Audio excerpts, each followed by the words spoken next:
pero nós queremos duplicar o parque público de vivendas no ano 2028.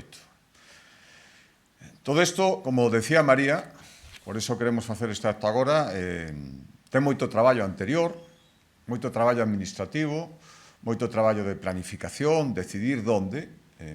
Seguro que todo o mundo lle chamou a atención certos desequilibrios. Isto tamén é un reflexo de como colaboran uns concellos, de como outros deciden non facelo, polas razóns que sexa, e coas consecuencias que todo eso pode supoñer para os seus veciños, pero, lóxicamente, cando nos marcamos un prazo concreto con un investimento tan importante, nos temos que intentar colaborar con quen está disposto a colaborar, a axudarnos e a axudar os seus veciños.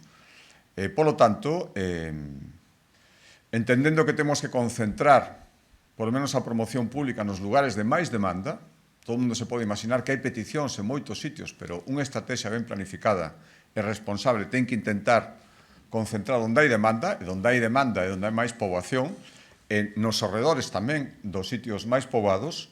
A partir de aí, pois hai concellos que queren colaborar. Aquí non hai cores políticas, porque sabedes que aquí hai de todo.